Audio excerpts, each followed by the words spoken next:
మన అమ్మాయిని చూపించి మన అమ్మాయిని వివాహం చేసుకోవడానికి అంటే స్వామిని తీసుకొచ్చి ఇక్కడ కూర్చోబెట్టా అంటాడు.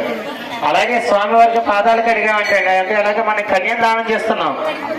మన అమ్మాయిని పెళ్లి చేస్తున్నప్పుడు అల్లుడి పాదాలు అయితే ఎలాగైతే కడుగుతామో అలాగే స్వామివారి పాదాలు కడిగి చెండి, అలాగే స్వామివారు కూడా లోక సంరక్షణ ఎందుకు వివాహం చేసుకుంటున్నాడయ్యా అంటే లోకాన్ని సంరక్షించడానికి కొన్ని ధర్మమైన కార్యక్రమాన్ని సంరక్షించడానికంటూ స్వామివారి కళ్యాణానికి ఎక్కడికి వెళ్ళిన తర్వాత ఇప్పుడు అమ్మవారికి స్వామివారికి సింహోత్తం జీలకర్ర బెల్లం పెట్టడం సమయానికి ఆసనం అవుతున్నట్టు అనుకుంటున్నట్ట.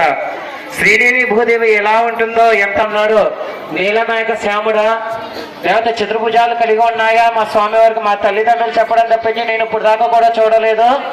ఈ సింహోత్తం అంటే ఎప్పుడు అవుతుందో, నా స్వామి వారిని ఎప్పుడు చూస్తానో, ఆయన పాదాలను ఎప్పుడు చూస్తానో, ఆయన ముఖాన్ని ఎప్పుడు చూస్తానో. ఊర్ధ్వపుండాలు పెట్టుకుని ఉంటాడంటండి, 13 నామాలు పెట్టుకుని ఉంటాడట వెంకటేశ్వర స్వామి. అలా లక్ష్మీ సమూతుడే లక్ష్మీ ఆసనం మీద కూర్చుని ఉంటాడట. నా స్వామివారు ఎటువంటి ఆసనం మీద కూర్చున్నాడో ఏమిటో అనేసి అమ్మవారు ఊహించుకుని మురిసిపోతూ ఉంటున్నారు. తెలియజేవలసిందిగా కోరుతున్నా. ప్రతి ఒక్కరూ శ్రద్ధగా వినండి.